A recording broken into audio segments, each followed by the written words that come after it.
उसके लिए वो उसके लिए वो ज्ञान सुना हुआ हो गया। वो सुना हुआ ज्ञान सत्य भी हो सकता है, मिथ्या भी हो सकता है, गलत भी हो सकता है, ठीक भी हो सकता है। अब बताने वाले की नीयत कैसी है, बताने वाले की योग्यता कैसी है, समझने वाले की नीयत कैसी है, समझने वाले की योग्यता कैसी है। अगर कम्युनिकेशन गैप रह जाए तो वो बताया कुछ है तो हो जाता है कुछ। एक आपने भी एग्जाम्पल सुना होगा, उदाहरण, कि मनोवैज्ञानिकों ने 10-20 बंदे गोल दायरे में बिठा दिए।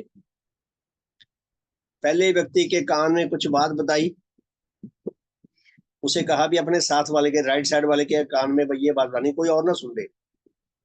उसने राइट साइड वाले को बात बता दी, दूसरे ने तीसरे को बता दी, तीसरे ने चौथे को बता दी, चौथे ने पांचवे को। वो बात घूम के उसी भी आगे पहले बंदे पे जिसने बताई थी, वो सुन के हैरान रह गया। जो बात उसने अपने साथ वाले को बताई थी, वो इतने उधर से घूमते घूमते कुछ की कुछ बन गई। कम्युनिकेशन गैप आ गया बीच में। या बताने वाला ढंग से नहीं बता सका, या समझने वाला ढंग से नहीं समझ सका, या बताने वाले का अपना टेस्ट हुआ, अपने ढंग से बयान कर दिया, समझने वाले का अपना टेस्ट हुआ, उसने अपने ढंग से समझ दिया। तो बात का कुछ और थी, बात घूम के 20 बंदों में कुछ की कुछ बन गई। मेरे साथ ऐसा हुआ था, शायद मैं पहले बता चुका हूँ। मैं शिमला में जॉब में था, तो मैंने अपने बठिंडा में परिवार वालों को टेलीग्राम दिया कि मैं फलां तारीख को यहाँ आ रहा हूँ बठिंडा। मेरे पास उनका वहां गया तो उन्होंने मुझे वो तार पकड़ा दी, लो आपकी तार। तार में क्या लिखा था कि इतने इतने पेटी अंडे भेज दो। मैंने मैंने टेलीग्राम दी, मैं इस तरीक को आ रहा हूँ मिलने, और उसका रूप ही बदल गया, पता नहीं कैसे बदल गया। या किसी और की तार होगी, कई बार एड्रेस से मिचुलेशन हो जाती है। वो काम करते वक्त कोई तार भेज रहा है, कुर्सी पे बैठा टाइप कर रहा है, इतने में टेलीग्राम का मैसेज तो चला, एड्रेस तो चला गया, ऊपर से कागज हवा से उड़ गया, वो दूसरे कागज का टेक्स्ट भेज दिया।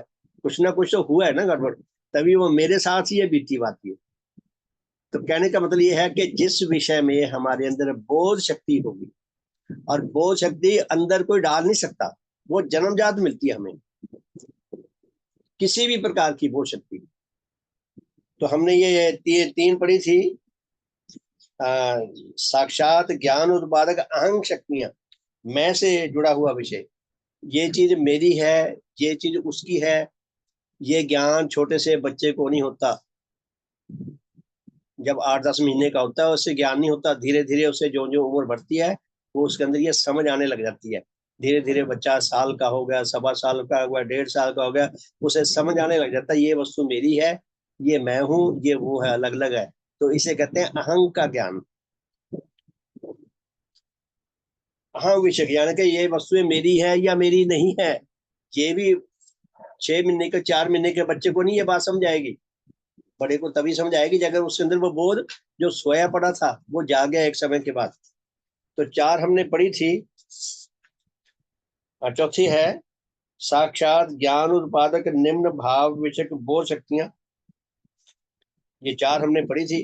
आज पढ़ते हैं 5वीं, साक्षात ज्ञान उत्पादक कई सद्गुण विषयक बोध शक्तियां। कई सद्गुण होते हैं, अगर उन सद्गुणों को समझने की हमारे अंदर बोध शक्ति नहीं है तो हमें समझ नहीं आएगी बात। अब आप देखिए, इससे दृष्टांत से पता चलेगा। कहा कि यह बोध शक्तियां इस प्रकार की है: सौंदर्य बोध, भाषा विषयक बोध, स्वरताल विषयक बोध, परिष्कारता विषयक बोध, परिपाटी विषयक बोध, आदि आदि और भी बोध होंगे। भगवान ने 5 का हमें थोड़ा रेफरेंस दे।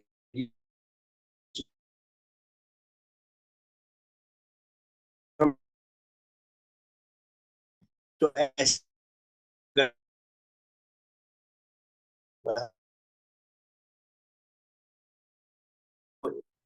हमारे इस तब पर नहीं आएगा। कहते ये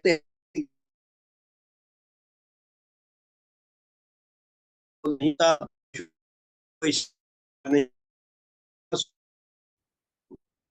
उसको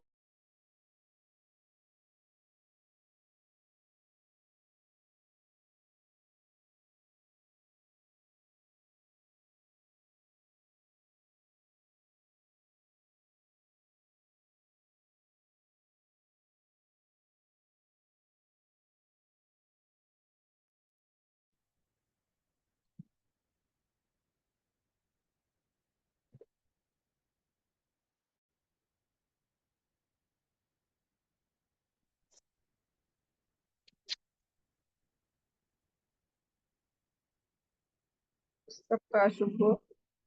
शुभ गुस्से में हो। श्रीमान। शुभ हो। हाँ, बीच में ये सिग्नल वीक हो जाते हैं ना जी, तभी ये सिलसिला टूट जाता है। धन्यवाद आपका। तो पशु के अंदर किसी को सुंदरता के आधार पर प्यार करना उसका बोध नहीं होता, ना वो इस आधार पर किसी को प्यार करता है, ना ही उसको ये बोध हो सकता है सौंदर्य बोध। पशुओं के अतिरिक्त लाखों करोड़ों मनुष्य भी ऐसे हैं जिनके भीतर सौंदर्य बोध काफी तौर पर पैदा नहीं हुआ होता। करोड़ों मनुष्य भी ऐसे हैं जो सौंदर्य के बोध से विहीन होते हैं। ऐसे बहुत से मनुष्यों को यह बोध नहीं होता कि 10-20 मनुष्यों में किस किस का मुख कुत्सित है और किस किस का मुख सुंदर है। किसी का चेहरा बहुत सुंदर होता है, किसी का चेहरा कम सुंदर होता है, किसी का चेहरा बिल्कुल सुंदर नहीं होता, किसी का कुरूप होता है। हम अपने मन से धारणा ना बना लें, नेचर के अंदर ये विकसित हुई है चीजें। सुंदरता के स्टैंडर्ड है जो नेचर में विकसित हुए हैं। चेहरे की सुंदरता को ही लें, चेहरे को उर्दू में कहते हैं नए नक्श, इंग्लिश में बोलते हैं फीचर। आपको पता होगा पहले टीवी पे फिल्में आती थी जो सिनेमा में लगा करती थी, उनको बोलते थे फीचर फिल्म। फिल्म नहीं बोलते थे, फीचर फिल्म बोलते थे। फीचर फिल्म क्यों बोलते थे? जो दर्शनीय भी हो, जिसे वो देखा जा सके, सुंदरता को देखा जा सके, उनके चेहरे को, उनके आकार को भी देखा जा सके, सुंदरता का रसास्वादन लिया जा सके, तो फीचर्स बोलते हैं। तो जिसके चेहरा सुंदर उसको कौन सा माना जाता है?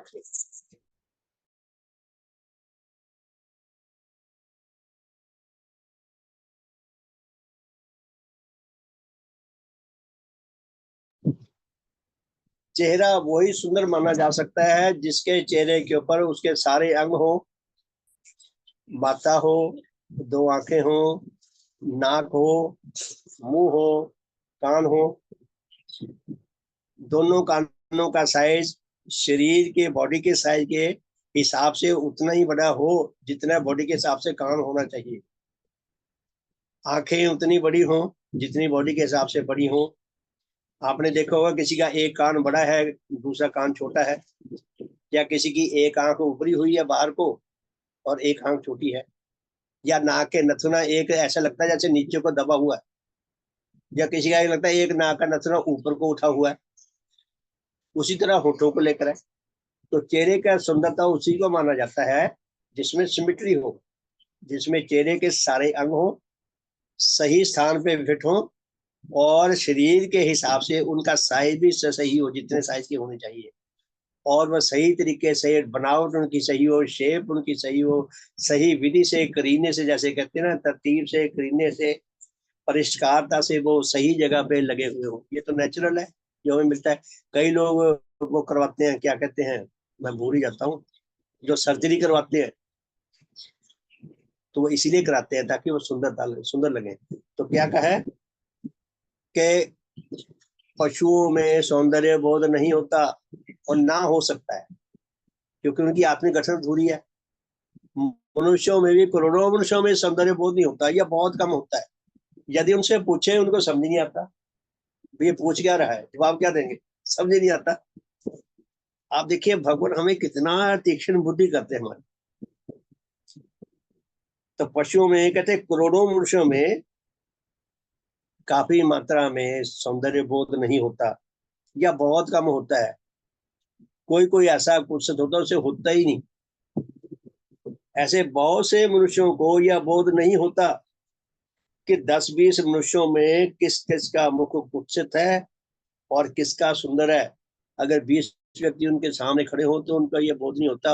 अगर उनको पूछे कि बताओ भाई इनमें से किसका मुंह जो है वो पता लगता है, चेहरा उसका किसका सुंदर लगता है, किसका कितना सुंदर लगता है परसेंटेज के हिसाब से, वो बता नहीं पाते क्योंकि बोध बोध नहीं है तो उस बात ही नहीं समझाएगी, प्रश्न ही नहीं समझाएगा, पहले बताएंगे, बताना तो दूर की बात है। उनको यह भी बोध नहीं होता कि सुंदर मुख रखने वाले जनों में से किसका मुख सबसे सुंदर है। अगर डिग्री देनी हो भी कौन सबसे सुंदर है, उससे कम सुंदर कौन है। प्यारे धर्म सचिव, यही यही जो बोध है ये भगवान देवात्मा के आत्मिक सौंदर्य के ऊपर भी लागू होता है। भगवान की आत्मा सबसे ज्यादा सुंदर आत्मा है। क्यों है?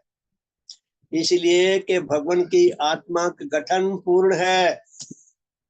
जैसी एक मनुष्य की आत्मिक गठन होनी चाहिए, जितने उसके अंदर अंग होने चाहिए, वो सारे के सारे अंग देवात्मा की आत्मा में है। और दूसरी बात कि आत्मा के दृष्टि से वो प्रत्येक अंग जो है उसका सर्वांगीण विकास हुआ। देवात्मा ने खुद लिखा है अपनी जीवन गाथा में कि प्रत्येक अंग का सर्वांगीण विकास हुआ है, सब अंगों में, सब पक्षों में विकास हुआ है। तो सब पक्ष कौन से हैं? 3 डायमेंशनल, 3 पक्ष होते हैं। गहराई में गहरा कितना है, विस्तार में कितना है उसका वो अंग, यानी कि गहराई में वो कितना गहरा सोच सकता है, विस्तार में कितने पक्षों के प्रति सोच सकता है, और कितना विशाल है। ये विषय फिर कभी, इतना ही बहुत है। तो भगवान क्या कहते हैं कि उनमें यह बोध भी नहीं होता कि वो 10-20 लोगों में से ये बता सके किसका चेहरा कुत्सित है और किसका चेहरा सुंदर है, किसका चेहरा सबसे सुंदर है। अगर पूछे किसी का भी नाम ले देगा जी इसका चेहरा सबसे सुंदर है, बड़ा टालने के लिए तो किसी का भी नाम ले दो, हाथ ही रखना है। अगर पूछा जाए कि आपको सुंदरता ये क्यों लगा, जस्टिफाई करो, फिर पता नहीं होता। अगर कोई मेरे से पूछे, आपसे पूछे कि देवात्मा सबसे सुंदर आत्मा क्यों है, हमें बहुत अच्छी तरह से पता होना चाहिए। हम कह सके, मैं आज ही गया था अपने डॉक्टर साहब के पास जिसके पास मैं इलाज लेने जाता हूँ, तो आज मेरी लास्ट सिटिंग जैसी थी उसके साथ, तो मैंने उनके देख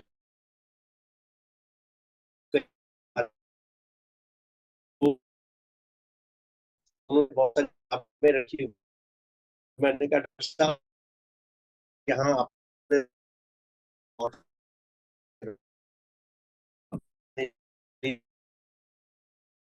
कहते हैं आप मुझे सजेस्ट करो, मैं हर महीने बदल लिया करूंगा, अब तक भी आती है उनके पास। तो मैंने कहा कि आप मार्टर लगाओ, आप तो मार्टर ये लगाओ कि मनुष्य की स्थूल शरीर और मनुष्य की जीवनी शक्ति नेचर की अपनी उच्च परिवर्तन विषयक विकासकारी व्यवस्था के अधीन पैदा हुए हैं, नेचर की कोख से पैदा हुए हैं। फिर इससे ज्यादा नहीं, बस इतना मॉडल लगाओ। कहता लगाऊंगा जी, मुझे आप सजेस्ट करते रहा। वो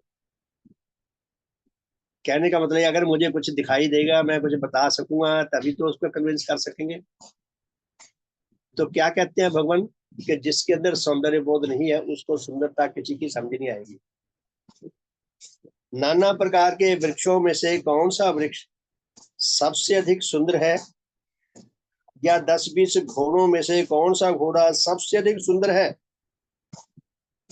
इसी तरह जब नाना स्त्री पुरुष किसी मतलब को लेकर मतलब को प्रकट करने के निमित्त किसी भाषा का व्यवहार करते हैं, किसी को बोलते हैं कुछ, तब उनमें से किसकी भाषा सबसे अधिक सुंदर है, उसको पहचानने के लिए जिस बोध शक्ति की आवश्यकता है उसका नाम भाषा विषयक बोध शक्ति है। कोई व्यक्ति बोल रहा है, बहुत सारे लोग इकट्ठे हुए हैं, और जिसके अंदर भाषा विषयक बोध होगा वो उससे कई प्रकार की बातें समझ आएगा उसके बोलने से, कि ये किस विषय पे बोलता है, इसने कौन सा विषय चुना है, उस विषय का आध्यात्मिक दृष्टि से, दुनियावी दृष्टि से स्तर क्या है, इसका विषय कितना ऊंचा है या कितना छोटा है, घटिया है या अच्छा है या बहुत अच्छा है, और फिर इसका बोलने का स्टाइल कैसा है। जहाँ आवाज मधुर होनी चाहिए वहां मधुर शब्द को मधुर शब्द में बोलता है, जहाँ कठोर होनी चाहिए वहां कठोर तरीके से बोलता है, जहाँ भय वाली होनी चाहिए वहां भय वाली उसके आवाज से तरंगे निकलती हैं बताते हुए। तो इस प्रकार का जो कहते हैं वो बोलने का उसका ढंग क्या है, कैसे शब्द बोलता है, कैसा विषय चुना है, किस उद्देश्य को लेकर बोलता है, कितनी ही बातें हैं। जिसके अंदर ये बोध होगा वो समझ जाएगा। यही हाल अन्य बोध शक्तियों का भी है। किसी स्थान या घर में किसी प्रकार की वस्तुएं रखी हुई हैं, किसी घर में गए, उनके पास बहुत सामान पड़ा है, घर में रखा हुआ है। प्रश्न यह है कि यह वस्तुएं परिपाटी की अवस्था में हैं या यूं ही बिखरी पड़ी हैं। वो देखते हैं ना, जब व्हाइट वाश वगैरह कराते हैं तो क्या होता है, वो घर का हम सारा सामान अब पहले गली में रख लेते थे। हमारी दुकान पे पिताजी ने दुकान रखी थी परचून की, वो सारा सामान सारा दिन दुकान पे पड़ा रहता था बाहर गली में, और 3 लोगों की ड्यूटी लगे रहे, बैठे रहे हैं डंडा लिए, गाय गाय गाय ना आ जाए, बछड़ी ना आ जाए, कुछ चोरी उठा के ना ले जाए। तो हम तो सारा दिन वो डंडा ही लेके बैठे रहते थे, और वहां मिट्टी गट्टा उड़ता रहता था व्हाइट वालों से। फिर उसको फिर सफाई करके दोबारा फिर दुकान में रखना, ऐसे तो नहीं उठा के अंदर रख दिया। फिर उसको करीने से सजा के रखना है, या तरतीब से रखना है, या तो छोटे से बड़ा, बड़े से बड़ा, बड़ा ऐसे रखना है, या पहले बड़ा उसके फिर नीचे छोटा, मतलब एक क्रम से रखना है, क्रमवार रखना है। तो यह भी जो सामान पड़ा वो क्रमवार रखा हुआ है, विधि पूर्वक रखा हुआ है, या ऐसी बस जैसे वो कूड़े के ड्रम में कूड़ा पड़ा होता है ऐसे पड़ा है। तो क्या कहा है कि किसी स्थान या घर में कई प्रकार की वस्तुएं रखी हुई हैं। प्रश्न यह है कि वह वस्तुएं परिपाटी की अवस्था में है या बिखरी अवस्था में। बिखरी अवस्था में जो है वो वैसे ही हमारा मन दुखी करती हैं, बहुत हमारे ऊपर बुरा प्रभाव डालती हैं, और फिर हमें कुछ चीज ढूंढनी हो तो मिलती नहीं। और पुराने टाइम में घरों में बड़े टोकरे होते थे बर्तन रखने के लिए, लोहे के बड़े बड़े टोकरे बने हुए, उनमें बर्तन रखते भरे रहते थे। और बर्तन ऐसे यूं यूं हाथ मार मार के ना, जैसे वो खड़काए जाते थे, कोई एक बर्तन ढूंढो, वो सारों को इधर उधर उथल पुथल करेंगे, तब वो बर्तन पे हाथ लगेगा, तब उसको खींच के निकालेंगे। आजकल आप देखेंगे किचन कितनी सुंदर आ गई, बर्तनों का हर एक के लिए अलग अलग करीने से सजा के रखने के लिए उनके अंदर वो कॉलम बने होते हैं। जिस बर्तन को आपने लेना है सीधा हाथ उसी बर्तन पे जाए, आराम से निकाल लोगे। तो कहने का ये है कि मनुष्य के अंदर, जिसके अंदर जितनी बोध शक्ति होगी जिस विषय में, उस विषय में वो उतना सुंदर ढंग से काम कर सकेगा। तो परिपाटी का बोध रखने वाला जन समझ सकता है इस बात को। इस बोध से विहीन जन इस विचार से अंधा और अज्ञानी रहता है। करोड़ों लोग ऐसे हैं जो बोध विहीन है, उनके घरों में उथल पुथल कूड़ा करकट की तरह सामान पड़ा रहता है, उसी में पड़े रहते हैं। इसी प्रकार किसी स्थान पर या घर की वस्तुएं साफ दशा में है या मैली है, जिसको सफाई का बोध होगा वो मैला नहीं रह सकता, किसी वस्तु को मैला नहीं रख सकता, बिखरी अवस्था में नहीं रख सकता। जिसके अंदर बोध नहीं है, ठीक है, पड़ा।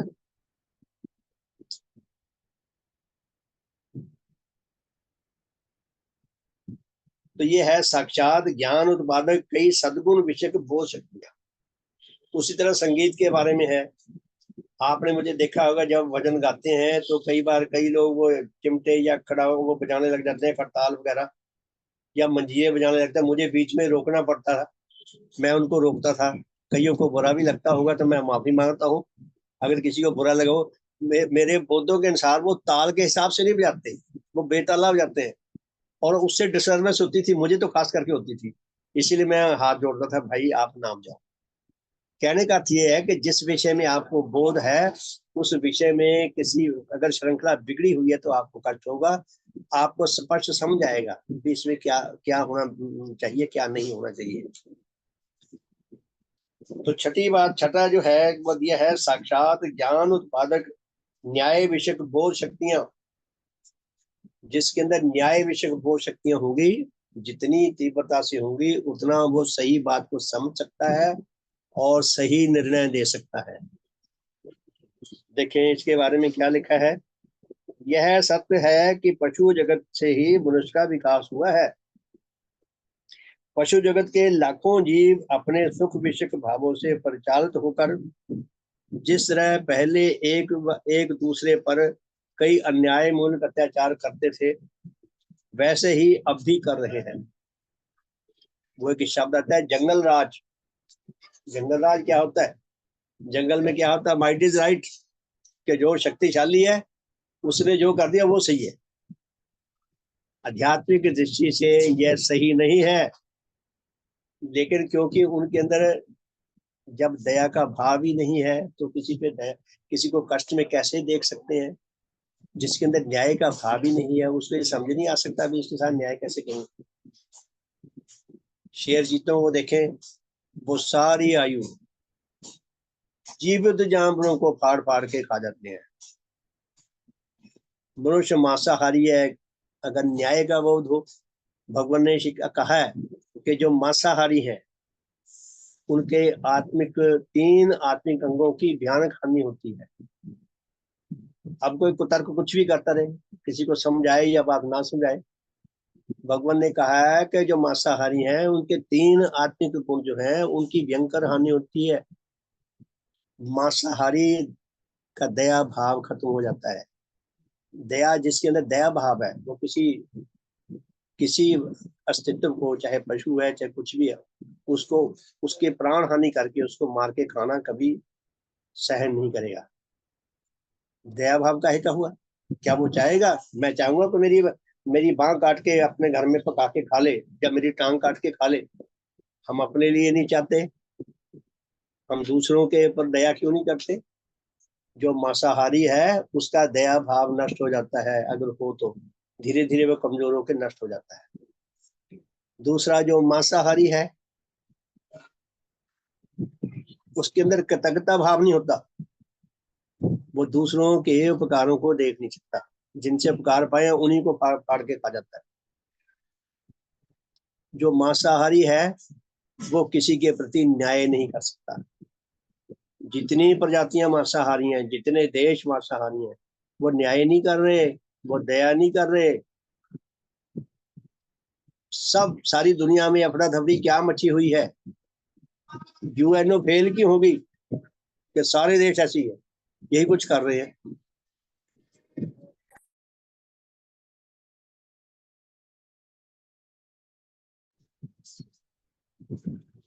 तो भगवान क्या बोलते हैं कि पशु जगत के लाखों जीव अपने सुख विषयक भावों से प्रचारित होकर जिस तरह पहले एक दूसरे पर अन्याय मूलक अत्याचार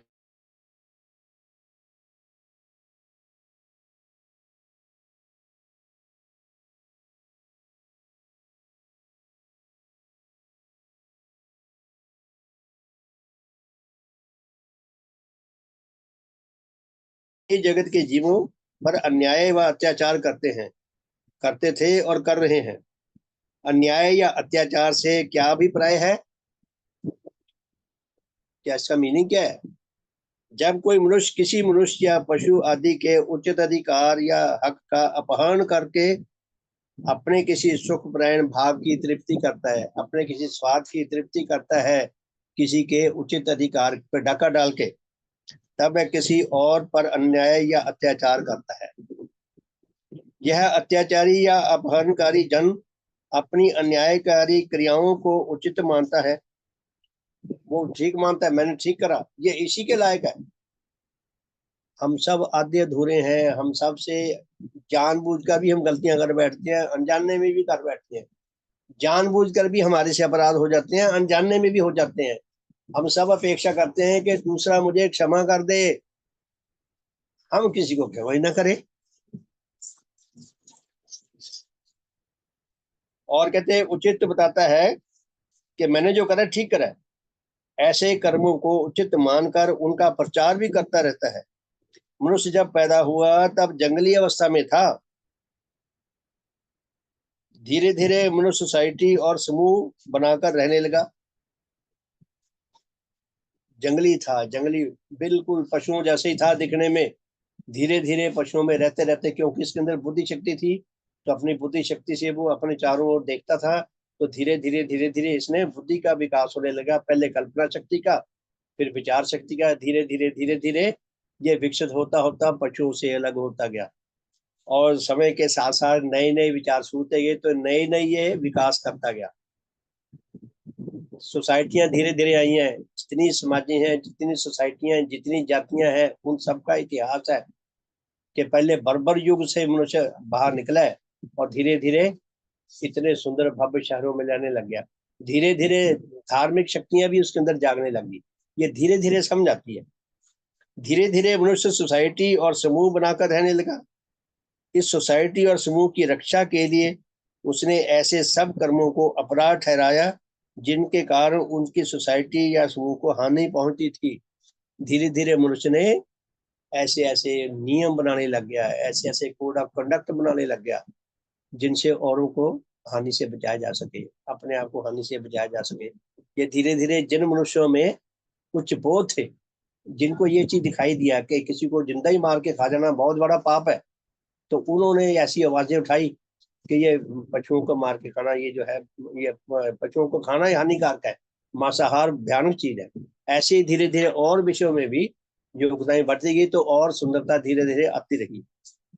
तो ये आई उन्हीं के माध्यम से है जिनके अंदर जो जो बोध शक्ति आई, जिसने संग्राम किया, लड़ाई लड़ी बुरी व्यवस्थाओं के साथ, और उसने अपने साथी और लोगों को जोड़ा और उस बुराई को खत्म करने के लिए आगे आए। जब सोसाइटी का एक जन किसी और साथी की कोई वस्तु छीन लेता था या बदला लेने के भाव से किसी को मारता पीटता था या उसकी हत्या कर देता था, या कोई जन किसी और को यूं ही सताता था और यूं ही उसकी हानि करता था, या कोई जन अपने ही जत्थे की किसी स्त्री के अस्तित्व पर हमला करता था, तब इस प्रकार के झगड़ों से मनुष्य तंग आकर इस अवस्था में पहुंच गया कि उसने इन झगड़ों व लड़ाई के कर्मों को अपराध ठहराना शुरू किया, अपराध मानने लगा, और उसके लिए दंड विधियां तैयार होने लगी। आज तक कानूनों में संशोधन हो रहा है, क्योंकि जितनी मनुष्य के अंदर उच्च बोध जागृत होगी उतना तो वो सुधार करता गया, लेकिन सुधार की गुंजाइश बाकी रहती है। तो वो धीरे धीरे जब और आते हैं महापुरुष जिनके अंदर उनसे भी ज्यादा उच्च बोध हो, फिर वो नई नई बातें सुझाते हैं। यहाँ से न्याय और अन्याय का बोध शुरू हुआ। इस न्याय को सुरक्षित रखने के लिए न्यायकर्ता या जज नियत किए जाने लगे। यह न्यायकर्ता धीरे धीरे हाकिम या राजा बन गए। हाकिम हुक्म चलाने वाले राजा बन गए। तब इन हाकिमों या राजाओं के कायम होने से न्याय विधि भी बड़ी बड़ी तब्दीलियां, न्याय विधि में भी बड़े बड़े परिवर्तन होने शुरू हो गए। तो धीरे धीरे सुधार आना शुरू हुआ। विचारशील जनों ने यह देखा कि जहां कई अपराध जो अपराध समझे गए वह वास्तव में अपराध नहीं है। कई विचारशीलों ने आगे समझा कि ये जो अपराध बताए जा रहे हैं ये अपराध नहीं है, तो विचार करके उनके अंदर भी संशोधन किया गया और दंड के वह योग नहीं है।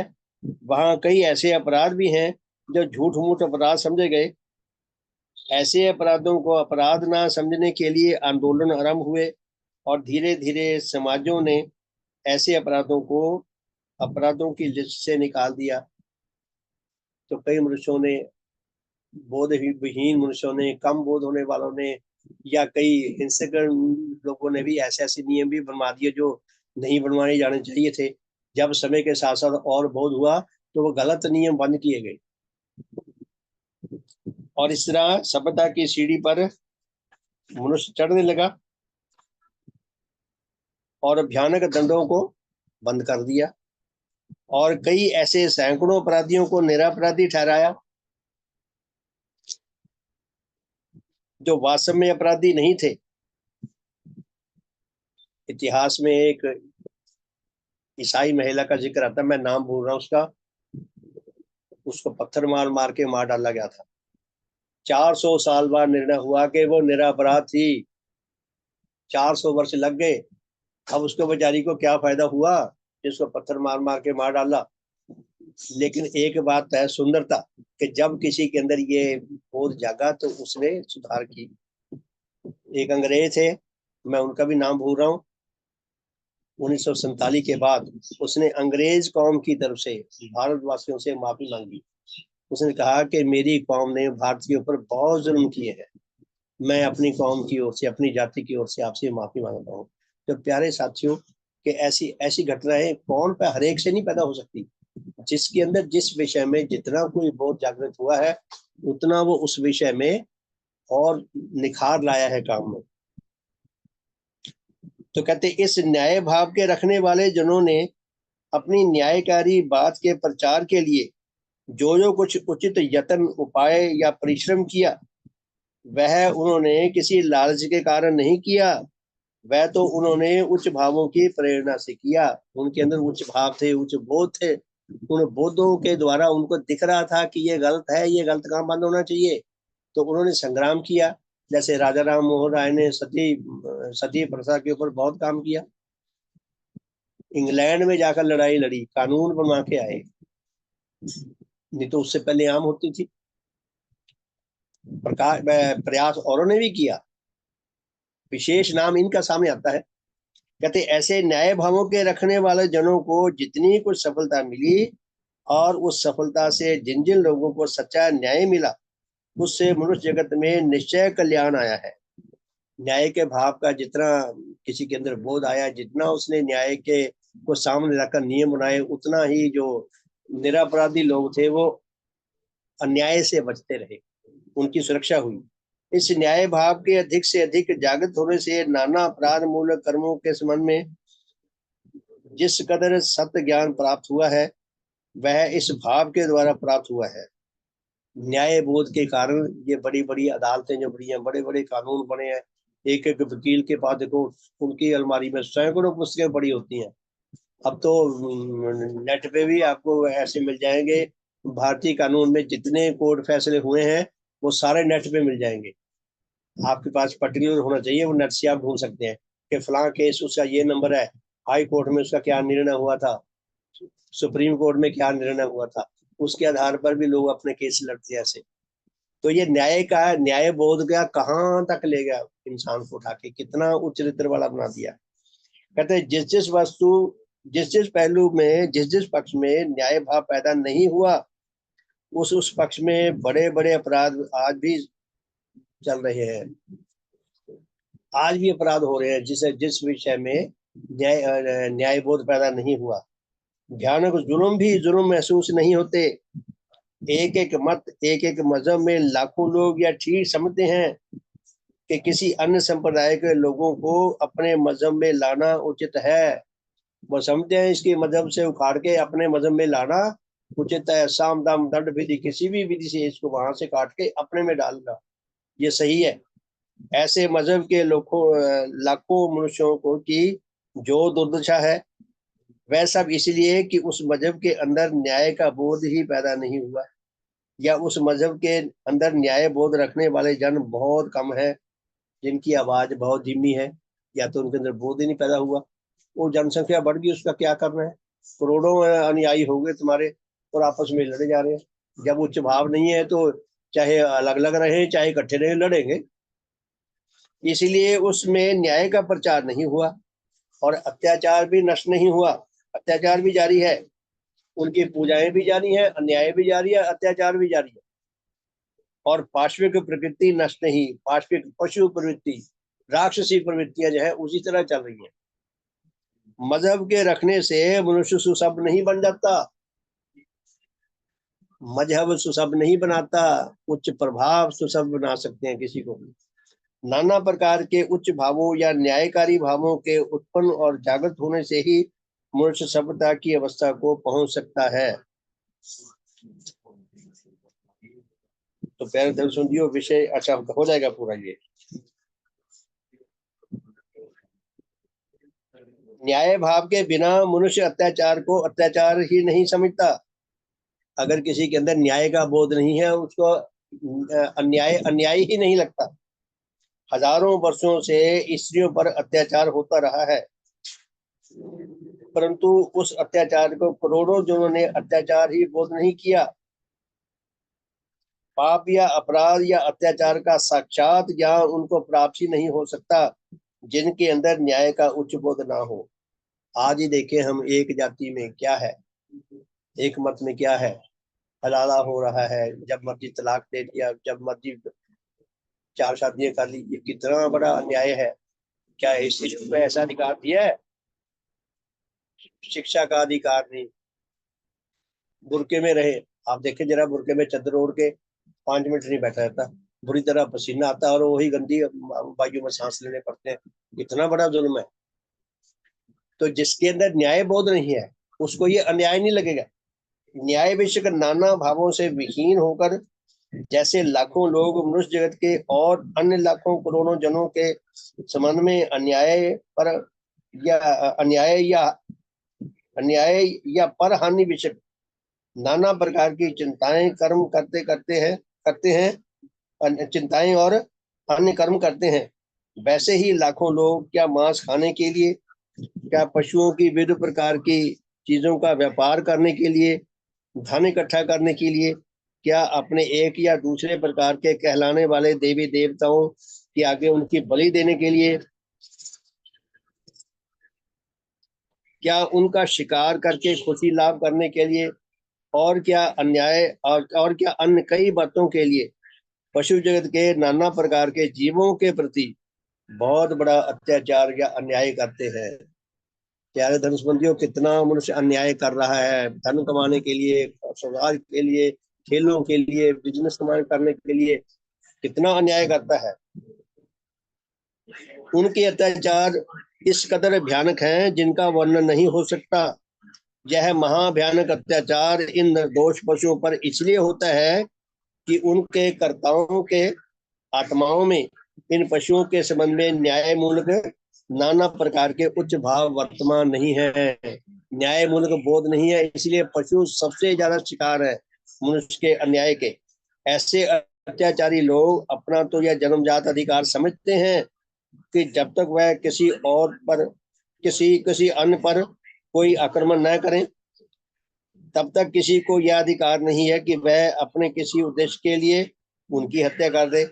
अपने लिए तो मनुष्य न्याय चाहता है, लेकिन वह पशु जगत के इस प्रकार के जन्मजात अधिकार को अधिकार नहीं मानता और अपनी महास्वार्थी प्रकृति के कारण उनके इस जन्मजात अधिकार का साथ नहीं देता।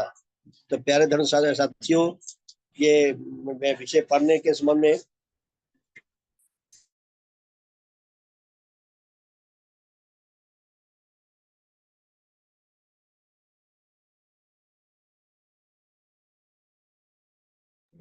तो बहुत प्यारे धर्म संबंधियों, भगवान हमें ये समझाना चाहते हैं कि जिस विषय में हमारे अंदर बोध नहीं है उस विषय को लेकर हम अधूरे हैं।